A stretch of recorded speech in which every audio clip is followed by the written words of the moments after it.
La société Yazdan et Fils spécialisée dans la vente de téléphones portables vous présente Tour d'horizon.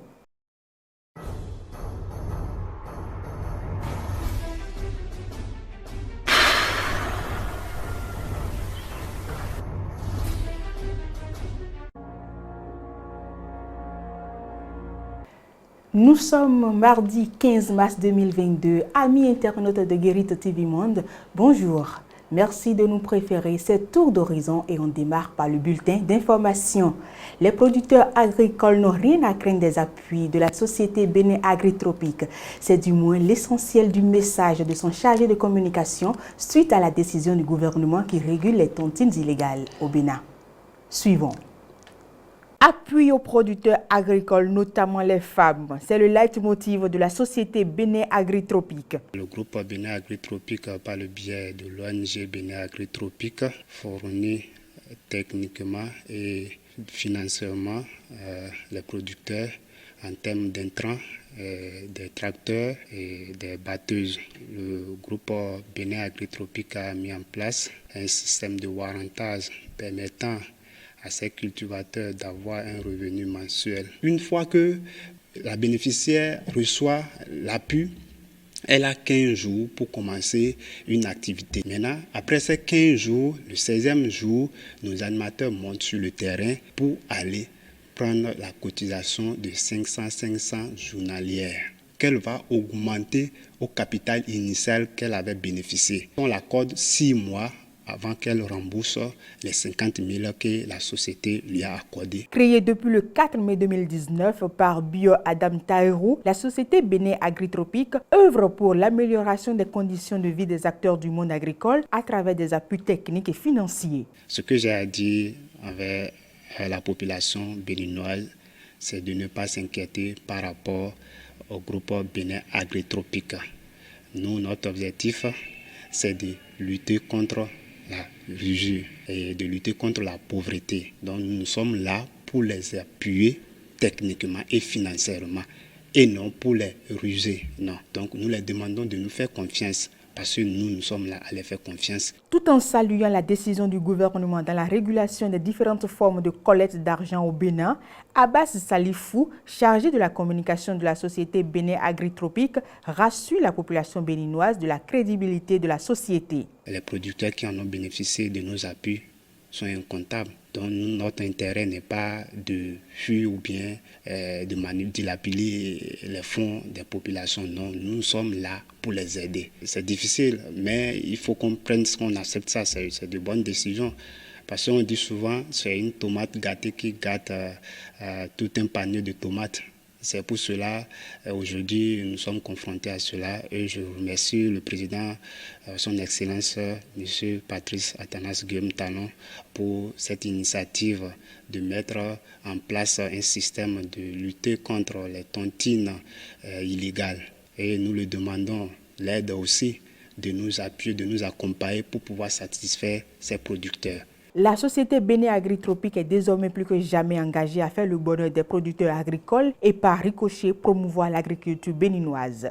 Autre élément dans ce bulletin d'information, Porto-Novo aura prochainement un nouvel hôtel de ville.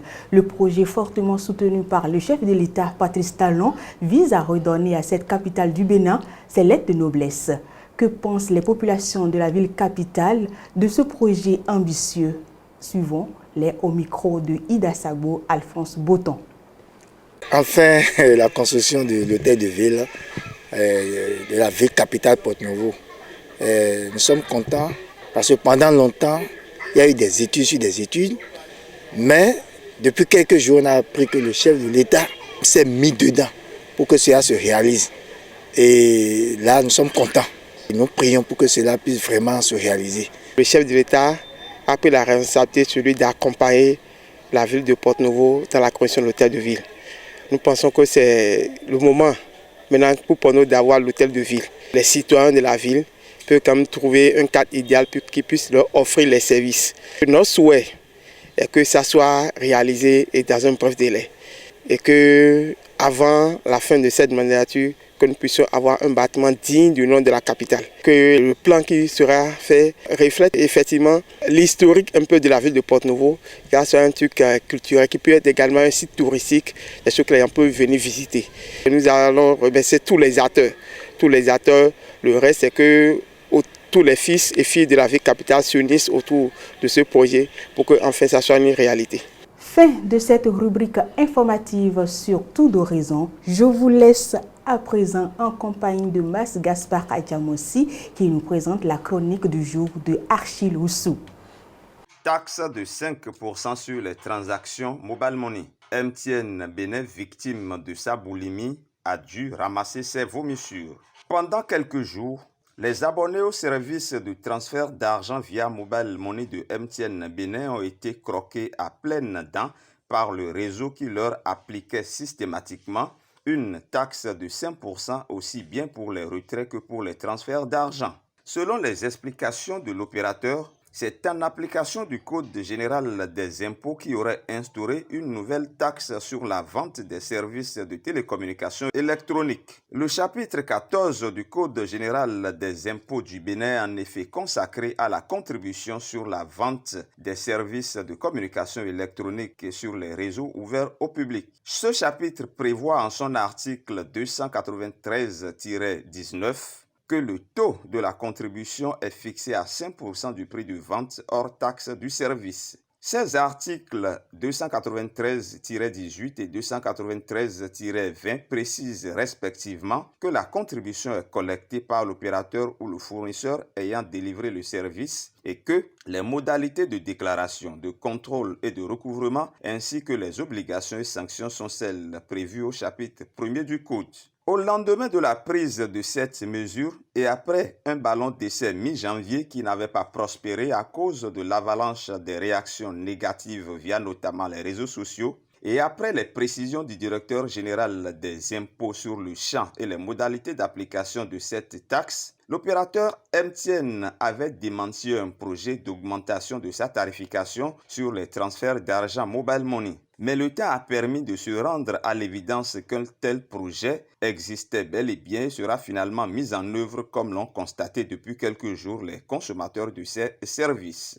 Prenant certainement les Béninois pour les dindons de la farce, les charges liées à cette taxe ont été entièrement fait porter aux consommateurs. À combien peut-on estimer le nombre de milliards ainsi indûment perçus par l'opérateur chez les consommateurs? Il est important de rappeler que les opérations de transfert d'argent se font aussi bien au plan national qu'à l'international. Fort heureusement, le gouvernement a tapé du poing sur la table pour remettre les pendules à l'heure. Que sont alors devenues les soi-disant associations de consommateurs?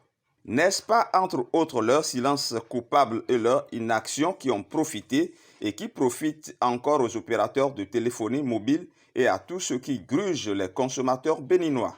En sommant sans délai MTN de corriger la situation, le gouvernement a-t-il pris la peine de chercher à savoir combien a été indûment soustrait aux pauvres consommateurs qui ploient déjà sous le coup de la cherté de vie?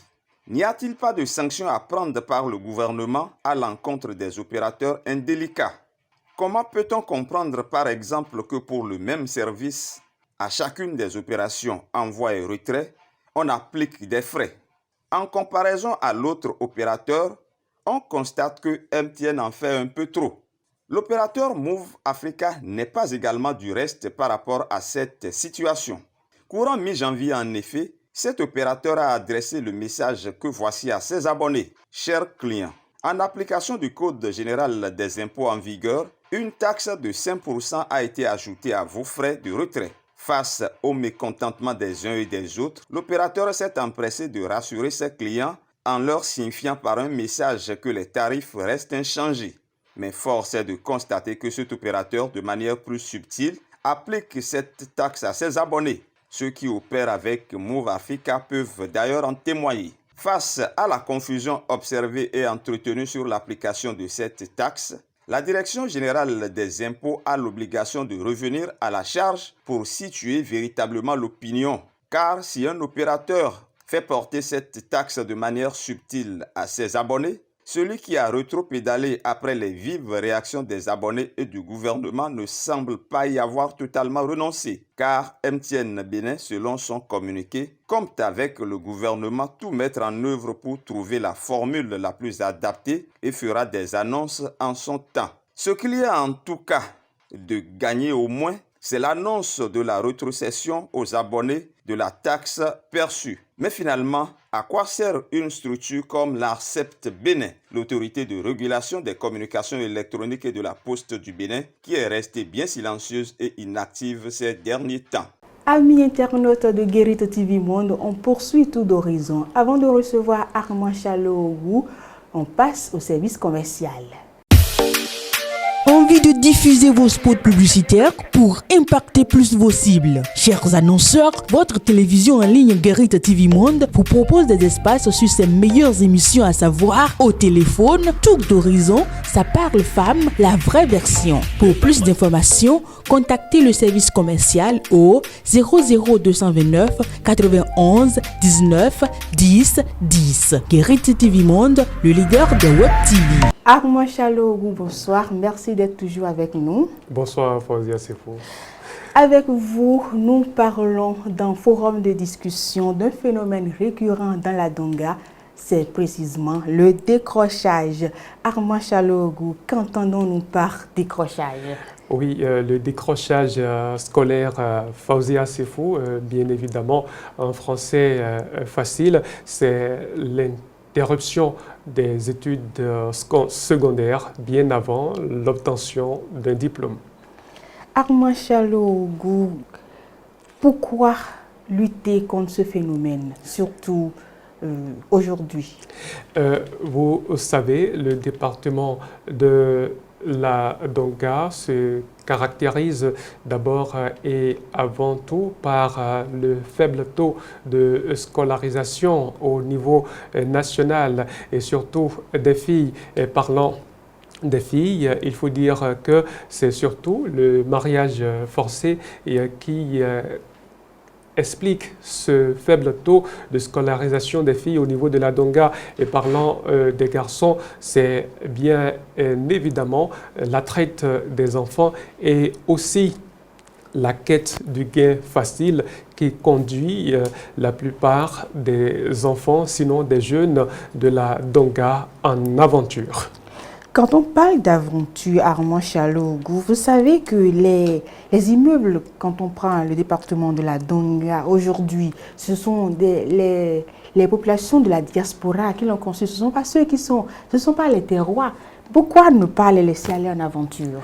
Et vous savez, c'est une belle remarque que vous avez faite, Fauzia Sefo.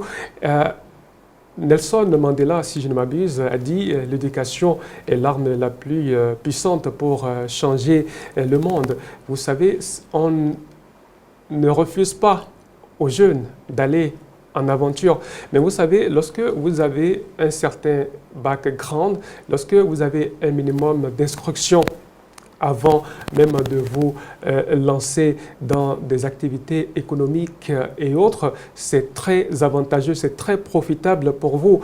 Vous l'avez dit, beaucoup de jeunes aujourd'hui sont à l'extérieur, c'est eux qui construisent les plus grands immeubles, qui contribuent aujourd'hui au développement de la commune de Djougou, qui est le chef-lieu de la Donga en particulier. Oui, c'est une bonne chose, mais lorsque on abandonne les études déjà en 6e, en 5e, peut-être que ceux-là, s'ils avaient eu quand même l'occasion, sinon s'ils s'étaient permis d'aller jusqu'en 3e, jusqu'en terminale, pourquoi pas, ils auraient fait plus, ils auraient contribué davantage à l'épanouissement de non seulement la jeunesse de la commune, mais quand même au développement du département de la Donga.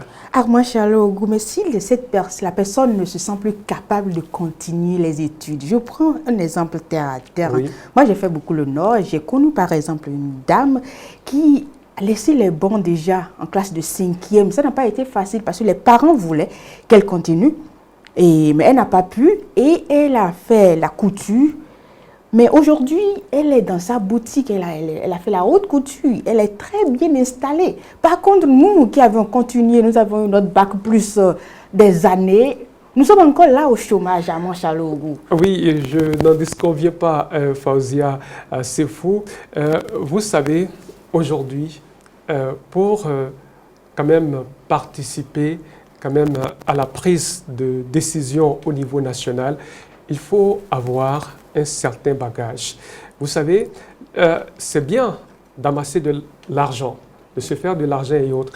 Mais aujourd'hui, pour être, par exemple, nommé ministre, il faut avoir un certain niveau intellectuel.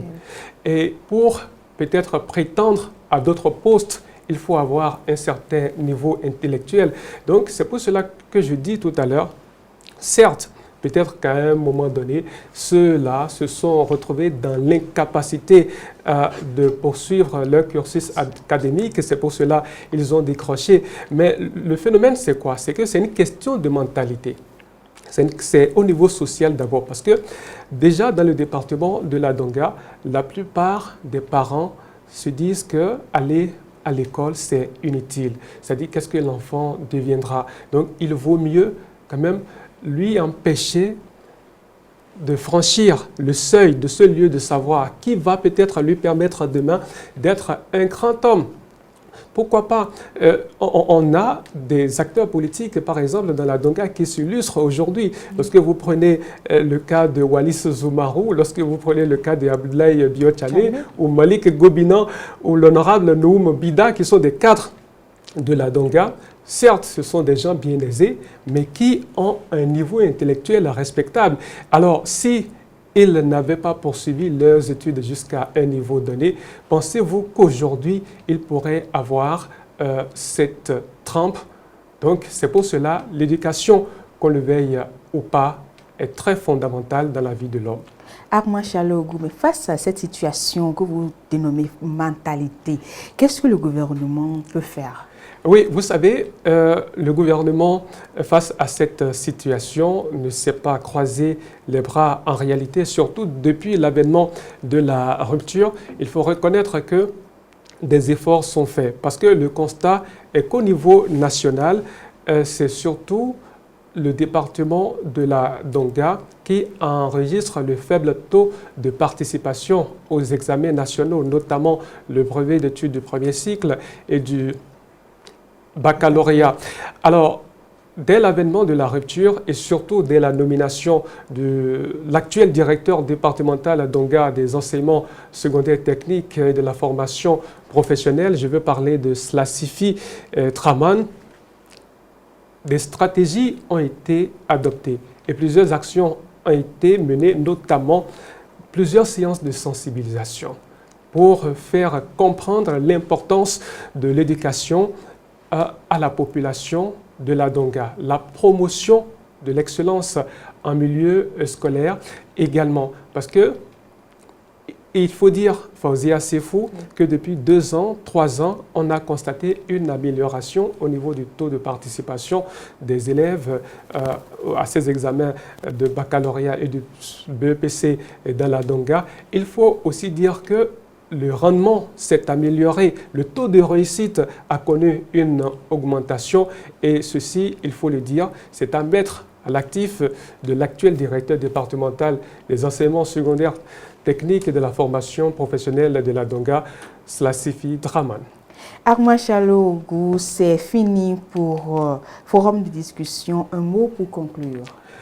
Alors, est-ce qu'il faut encore ajouter quelque chose, Fauzia Sefou?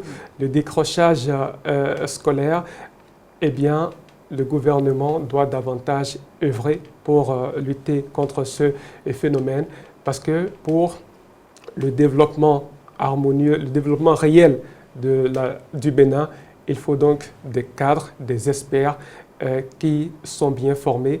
Mais si déjà, beaucoup ne songent pas à l'éducation. Déjà, à cause du gain facile, beaucoup vont à l'étranger. C'est vrai, ils vont subvenir aux besoins de leurs parents et tout ça, mais il va falloir inculquer dans la tête, surtout des populations de la Donga, que l'éducation peut conduire très loin.